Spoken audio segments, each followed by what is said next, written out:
दीड महिन्यात राज्यामध्ये आणि केंद्रात मोठे फेरबदल होणार। TV9 मराठीला दिल्लीतल्या सूत्रांची एक्सक्लुझिव्ह माहिती। फडणवीस आणि शिंदेंच्या दिल्ली वाऱ्या वाढल्यामुळे सूत्रांच्या माहितीलाही बळ। तर महायुतीमध्ये अर्थ खात्यावरून घमासान। राष्ट्रवादीला अर्थ खातं देण्यास शिवसेनेचा विरोध। शिंदेंनी शहांपुढे भूमिका मांडल्याची सूत्रांची माहिती। तर अर्थ खात्यासाठी दिल्लीमध्ये चर्चा करणार, मुख्यमंत्र्यांनाही भेटणार, तटकरेंची माहिती। अर्थ खात्यासंदर्भात फडणवीसांशी सुनेत्रा पवारांसोबत जाऊन चर्चा करणार। तटकरेंची प्रतिक्रिया। तर जयंत पाटलांसोबत भेट झाली नाही, तटकरेंची माहिती।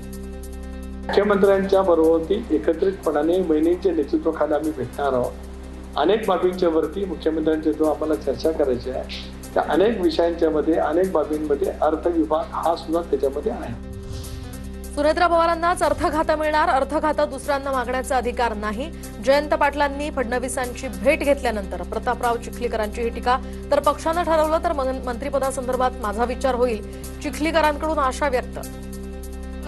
हे असं मला वाटते की कल्पोकल्पित बातम्या बाहेर येत आहेत।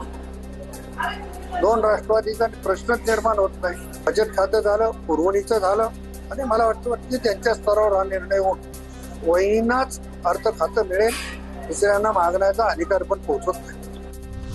आम्ही सुनेत्रा पवारांना सगळ्या गोष्टी सांगतो, पक्षात कुठलाही गैरसमज नाही। वर्षा बंगल्यावरील बैठकीवर सुनील तटकरेंचं स्पष्टीकरण।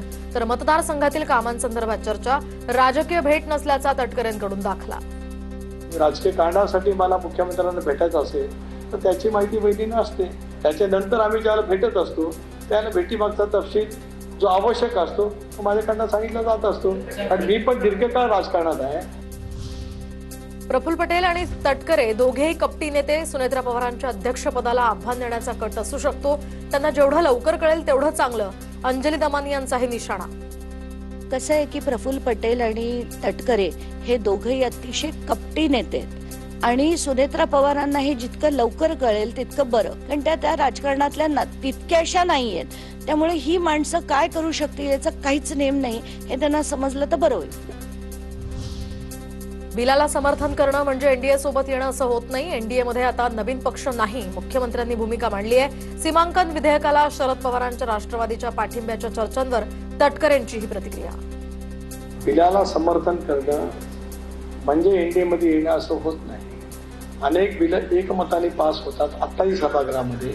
याचा अर्थ यूपीए काय एनडीए मध्ये विलीन झाली का? नाही। काही बिलं ज्यावेळेला देशाच्या व्यापक हिताच्या दृष्टीतून महत्वाचे असतात, त्याच्यामुळे बिलाला समर्थन आणि मग एनडीए मध्ये सहभाग या दोन बाबी भिन्न आहेत। जयंत पाटील आणि जितेंद्र आव्हाडांनी निवडणूक अधिकारी चोक्कलिंगम यांची भेट घेतली। राज्यभरात मतदार यादी पुनर्रचना सुरू असताना या संदर्भातच ही भेट असल्याची माहिती।